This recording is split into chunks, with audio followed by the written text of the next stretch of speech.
Your lecturer is Professor Mark Leary. Dr. Leary is Goranczyk Family Professor of Psychology and Neuroscience at Duke University. He has received a Lifetime Career Award from the International Society for Self and Identity and is a Fellow of the Association for Psychological Science, the American Psychological Association, and the Society for Personality and Social Psychology. The author of a dozen books on social motivation, emotion, and the ego, Professor Leary is among the world's top social and personality psychologists.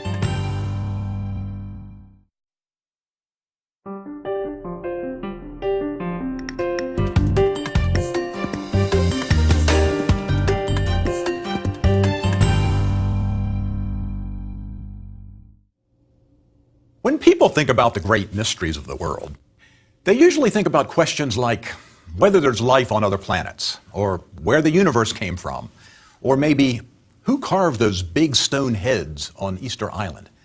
And those are indeed fascinating questions. But you and I are surrounded every day by mysteries that are often just as interesting. Mysteries that involve what, on the surface, appear to be rather ordinary human behaviors. Like, what makes people happy? Think about that for a moment. You may know or think you know what makes you happy, but do you? And if you do know, why do you still do things that make yourself unhappy? Or have you ever thought about why people overreact and make giant mountains out of tiny molehills? Or why different individuals from the same family often have such different personalities? And why do some marriages and other close relationships work out, whereas other ones end in disaster? We might make a fortune if we figured out the answer to that one. Hi, I'm Mark Leary, and in this series of lectures, we'll be taking a look at questions like these. Together, we'll explore the latest theories and research from psychology and other behavioral sciences as we try to understand a variety of rather ordinary, but often quite puzzling, aspects of human behavior. In this first lecture, I want to set the course up by doing two things. First, I want us to take a look at some broad themes that are going to help us grapple with various mysteries of human behavior. And then I want to use those themes to dive into our first mystery, one that involves a provocative difference between men and women. People have been interested in questions about human behavior at least since the beginnings of recorded history. If we look back at the ancient philosophers, such as Plato and Aristotle, much of what they were philosophizing about involved human behavior. Later, philosophers were joined by theologians, who also got involved in trying to understand why people do what they do, often basing their speculations on religious doctrine. Now, many of the ideas that philosophers and theologians had over the years were right on target. These were smart people with a lot of insight about human nature. But many of their explanations also turned out to be completely wrong. Now, we shouldn't fault them for having drawn wrong conclusions. Even modern researchers sometimes make mistakes. But the difference between then and now is that before the emergence of scientific methods, those early thinkers couldn't test their ideas the way that behavioral scientists can today. Anybody was free to speculate about these questions, and by and large, there wasn't any way to know which ideas were right and which ideas were wrong. But then, during the latter part of the 1800s, learned people began to realize that we could answer questions about behavior using the same kinds of scientific thinking that were already successful in sciences such as biology and chemistry and physics. Yeah, the phenomena being studied were different, but the same kinds of scientific reasoning and the same kinds of research designs could be used to study emotion, motivation, memory, personality, intelligence, and other aspects of human behavior. Today, more than 120 years later, the work of a few creative scientists has blossomed into a very large enterprise involving hundreds of thousands of researchers around the world who study behavior and psychological processes.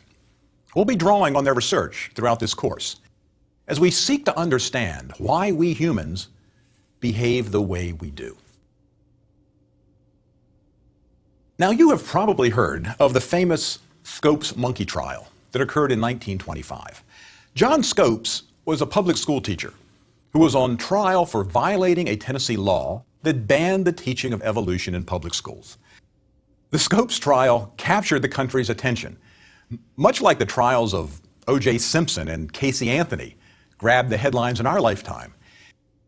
In part, the trial intrigued people because it involved two well-known and flamboyant lawyers, Clarence Darrow and William Jennings Bryan. But people were also captivated by the fact that the trial involved several controversial and emotionally charged issues. The debate between science and religion regarding where human beings came from, separation of church and state, academic freedom, the infallibility of the Bible, and whether Darwin's theory of evolution was an established scientific fact. One issue at the center of the courtroom drama that summer involved the question of how human beings differ from other animals. The prosecution strenuously objected to Darwin's view that human beings evolved according to the same biological processes as every other animal. And although biological research supports the idea that human beings evolved through natural selection, we can understand why many people, then and now, have a hard time viewing human beings as just another species. We certainly resemble other animals in certain respects, but in other ways we are so dramatically different from all other animals that it's easy to see why many people have trouble believing that we were cut from the same cloth. We create great art, great music. We build cities, establish governments, fly airplanes, design computers, and watch reality television shows. And we have created an environment for ourselves that's totally unlike anything in nature. Just look around you. All the rest of the animal kingdom, at least those in the wild, are still living just like they always have. But we have created a very different environment for ourselves from the one that we evolved in. Human beings are unusual animals, to be sure, and many of the answers to puzzling aspects of human behavior lie in understanding some basic things about human beings. How are we similar to and different from other animals? And how are the things that influence our behaviors and emotions similar to and different from the things that affect other animals? To answer that question, let's look at three broad themes that will follow us through our investigation into the mysteries of human behavior: evolution, self-awareness, and culture. First, evolution. Like all life on Earth, human beings have evolved through a process of natural selection that turned us into the kind of animal that we are. Evolution is important to understanding certain mysteries of human behavior because in some cases, a behavior that's difficult to understand today makes sense when we consider the possibility that the puzzling behavior evolved to deal with a particular problem that our ancestors faced during the distant evolutionary past. For example, many people experience a fear of heights when they look out of a tall building, out of a skyscraper, for example. They know that they are perfectly safe, that they're not going to fall, and that they're in no danger whatsoever. But they still feel uneasy, if not sometimes highly anxious. It seems totally irrational, and it is. But for millions of years, when people looked down from a very high place, they weren't in a building. They were probably up in a tree or at the edge of a cliff, and they had every reason to be nervous and careful. In fact, those individuals who were not nervous were often careless and didn't survive. So we are the descendants of people who were uneasy and cautious in high places. Yes, it makes no sense in a tall building, but we didn't have skyscrapers until the last 150 years or so. Human evolution occurred over millions of years, and today we sometimes see vestiges of our old responses from back when we were all hunters and gatherers. This idea that some of people's puzzling behaviors are rooted in our evolutionary past will crop up at various places in these lectures. A second theme that will follow us throughout this course involves the uniquely human capacity for abstract self-awareness. If I had to identify the one psychological characteristic that most clearly distinguishes human beings from all other animals, it would involve our ability to think consciously about ourselves. Now, obviously, all animals can think in the sense that their brains process information about themselves and about their environments. But research suggests that only a few species can think consciously about themselves. And no other animal can think consciously about itself in the complex and abstract ways that we can. Consider, for example, how important it is for people to plan ahead, often far into the future. Almost everything that we do requires some planning, whether we're deciding what to do later today or we're planning years ahead for retirement. Our lives are built around planning. The only reason that we're able to make plans is that we can consciously imagine ourselves days or weeks or years into the future. And we can imagine ourselves in the future only because we are self-aware and able to think consciously about ourselves and our. Other animals can't do that. Certain animals might appear to plan, such as when a squirrel gathers nuts for the coming winter. But those behaviors don't seem to involve conscious self-awareness or planning. Instead, stimuli in the environment, the air temperature, the angle of the sun, trigger the animal's behavior automatically, without conscious thought. However, a few other animals, including chimpanzees, are able to think and plan a very brief time into the future. For example, chimps might pick up a rock or a stick that they'll need in a few moments. But we don't see them planning what they will do next week or next year. And that's because they can't imagine themselves in the distant future in their own minds. This feature of the human mind is important because much of what people do each day is in the service of their long-term goals. Many of the things that you will do today, you do because you think that they will have consequences for you sometime in the future.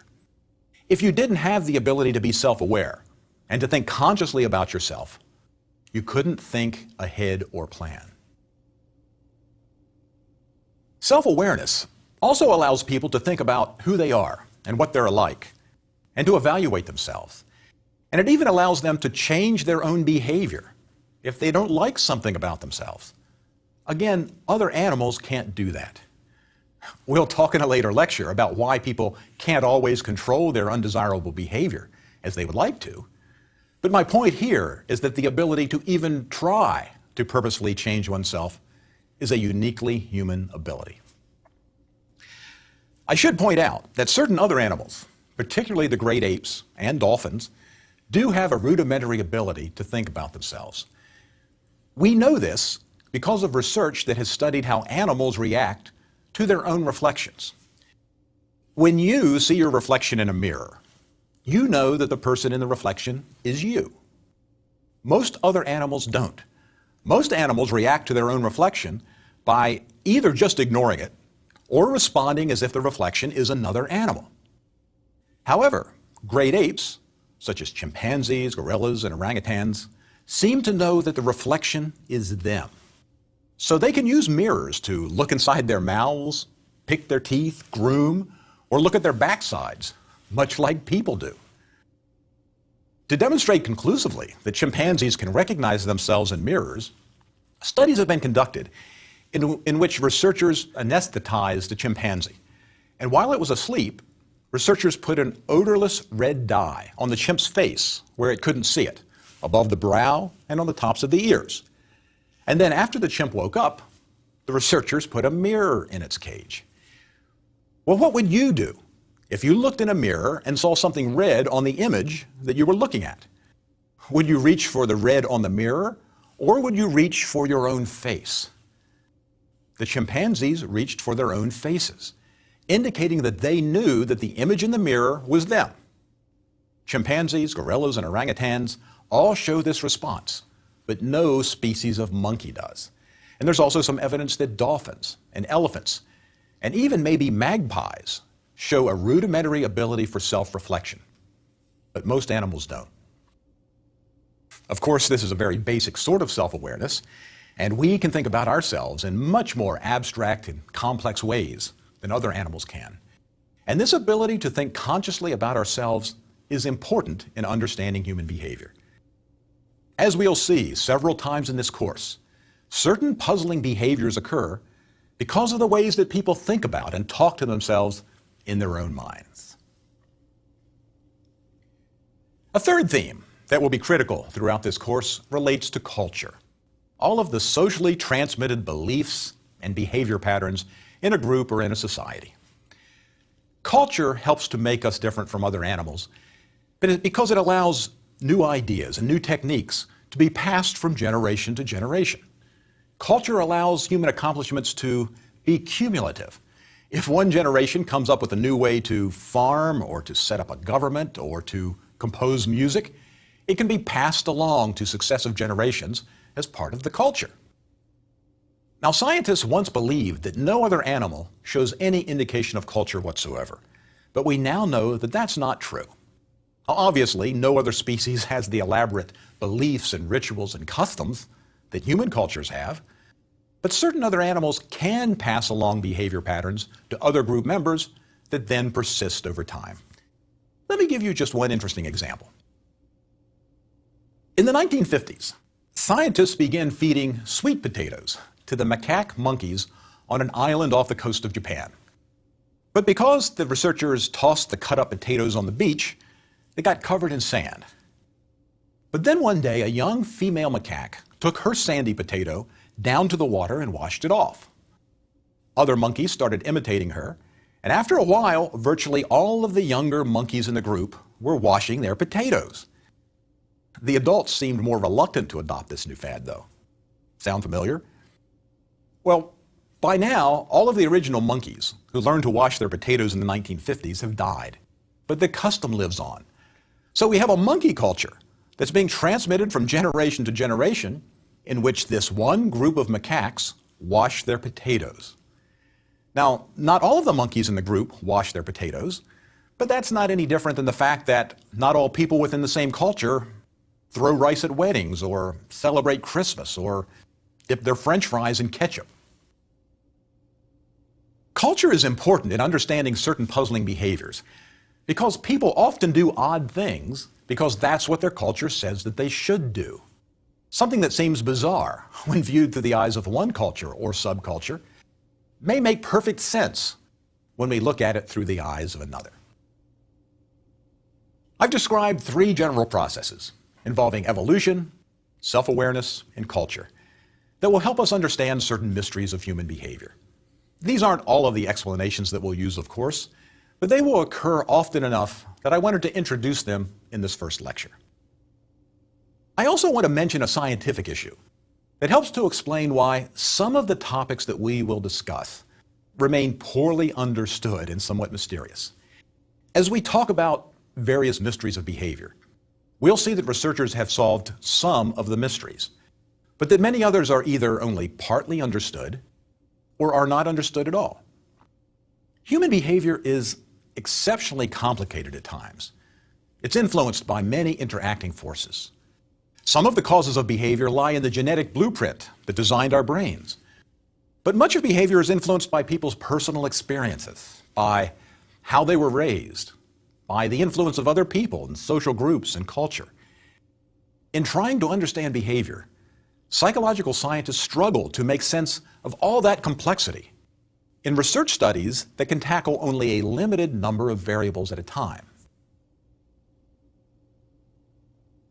Although it's relatively easy for researchers to design studies in which they measure many variables and analyze the relationships among them, those kinds of studies usually don't provide definitive evidence about the causes of puzzling behaviors. The problem is that even when we find that variables are related to each other, we often can't identify which variables actually cause people's reactions. For example, we know a tremendous amount about the characteristics of people who develop problems with alcohol. We know about their backgrounds, experiences, personalities, and even their genetic profiles. But a complete understanding of alcoholism remains elusive because we can't tell which characteristics and experiences of alcoholics are causes of their problems, which ones are effects of having problems with alcohol, and which ones are just coincidentally associated with other factors that predict problem drinking. To understand the causes of behavior, researchers must conduct controlled experiments. But many topics are difficult, if not impossible, to study under controlled conditions. We can't conduct controlled experiments on the causes of phenomena such as child abuse or depression or alcoholism, because we would have to subject people to conditions that might cause them to abuse their children or become depressed or develop a drinking problem. Ethical and methodological constraints on the kinds of research that scientists can conduct limit the strength of the conclusions that they can draw. So scientists conduct the best research they can, knowing that in the end, they may often have only a piece of the puzzle. To see the complexities involved in trying to understand puzzling behaviors, let's now consider our first psychological mystery. Consider these facts. 9 out of 10 prison inmates are men. Among people who are homeless, men outnumber women by at least 3 to 1. Men are 10 times more likely to murder somebody than women are. Men are more likely to show up at the low end of distributions of IQ scores. They're more likely to be mentally retarded than women. Men are more likely to abuse and abandon their children, and less likely to take care of their aging parents. On psychological measures of undesirable characteristics, men outscore women on measures of cruelty, closed-mindedness, hostility, narcissism, and self-indulgence. And to top it all off, men die earlier than women, about 5 years earlier on average. Sorry, men, I know that doesn't paint a very flattering picture of our gender. And it's not only not a flattering picture, but it's a rather puzzling one. And it's particularly puzzling given that we normally assume that men in most societies have it better than the women do. But why would the advantaged gender be so much more maladjusted and antisocial and unhealthy? I think that's an interesting and important question, because the answer may tell us something about how to reduce certain social problems that are created mostly by men. This is an extremely complex issue, and the experts don't agree on its answer. But it provides a good example for looking at how behavioral scientists think about and confront complex questions. First, there may be some evolutionary and biological process at play. These differences between men and women can be seen around the world, and they don't map easily onto cultural variables. Some of these differences might be traced to testosterone, for example, which helps to make men more aggressive and dominant, competitive, and willing to take risks more than women. Furthermore, there's evidence that, for some reason, evolution operated in such a way that men show greater variability on many characteristics than women do. As you probably know, if we measure almost any characteristic, whether it's a physical characteristic such as height or weight, or a psychological characteristic such as intelligence or extroversion, the scores tend to fall in a bell-shaped or normal distribution. Most people score around the average, and the number of scores taper off toward the extremes. Well, this is obviously true for both men and women. Most people are in the center of this bell-shaped distribution of scores, and relatively few people have very low or very high scores on whatever we're measuring. But here's the interesting thing. On many characteristics, more men score at the extremes, both extremes, than women do. Let's take physical height. Of course, men are on average taller than women. But the interesting thing is that men show more variability around the average height than women do. To say it differently, there are more really short men and really tall men compared to the average man than there are really short women and really tall women compared to the average woman. We also see this effect for birth weight. There's more variability in the weight of male babies than female babies. Height and weight are important examples here because they're mostly determined by people's genes. So these findings suggest that men are naturally more variable than women in terms of height and weight. Biologists disagree about why this occurs, but the phenomenon appears to be real. But could this extra variability explain why men are more likely to have behavioral and social problems than women do? It might, at least in part, because we would find more men than women down in the problematic end of distributions of psychological characteristics. The fact that men are more variable than women may naturally lead more men to have problems. Well, that's evolution in biology. But culture might also contribute to the high proportion of men who have serious problems. Much has been written over the years about cultural practices that disadvantage and hurt women around the world, which is true. But less has been said about ways in which cultures also disadvantage and hurt men. Perhaps the most obvious example involves the fact that throughout history, men have been the ones who are expected to go to war and risk injury or death in service to their country. Certainly, there are more women entering the military than ever before, but men still shoulder most of the fighting. This fact is relevant to the question of why more men than women show serious dysfunctions, because many of those men are veterans who have experienced psychological problems or developed addictions or become homeless. So cultural systems may help to create some of men's psychological problems. Add to that the dangers of people's jobs. According to U.S. Department of Labor statistics, 92% of Americans who die on the job are men. 92%. Why?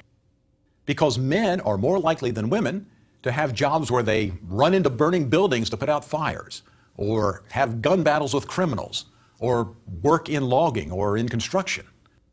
Working in dangerous jobs is exceptionally stressful on a daily basis, and perhaps those stressors contribute to some of the differences between men and women.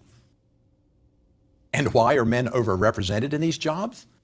Well, in some cases, it may be due to size or strength differences, but often it's a cultural norm that says that these are men's jobs and that women shouldn't be doing them. Again, we can see the role of culture in this puzzling pattern of problems. And on top of that, men are also more likely to be raised to think of themselves in these kinds of occupations. Here's where the capacity for self-awareness creeps in. The fact that people can think consciously about themselves, including their gender and society's expectations for them, helps to lead men down some of the roads that end in psychological problems. It's partly a matter of differences in men's and women's self-images. Of course, women have their own sets of psychological problems. They're more likely to become depressed than men, for example. But men specialize in antisocial, self-destructive, and aggressive kinds of problems. And the direct causes of these differences are very difficult to study. Researchers can document the factors that are associated with these differences between men and women, but there's no easy way to identify precisely what causes them, because we can't do controlled experiments to identify the causes of alcoholism, homelessness, child abuse, or murder. As with many of the mysteries that we will discuss, behavioral scientists have made great progress in understanding differences between men and women, yet the inherent complexity of human behavior means that some mysteries are very difficult to crack. We'll come back to some other puzzling differences between men and women in a later lecture. I became interested in psychology because these kinds of puzzles about human behavior fascinated me. When we begin to look deeply, even the most ordinary and commonplace reactions are often wonderfully complex. Happiness, conflict, blushing, love, dreaming, memory, stress, self-esteem. These are the experiences of which our lives are made, but they each also contain an air of mystery. So sit back, relax, and enjoy our journey into the mysteries of human behavior.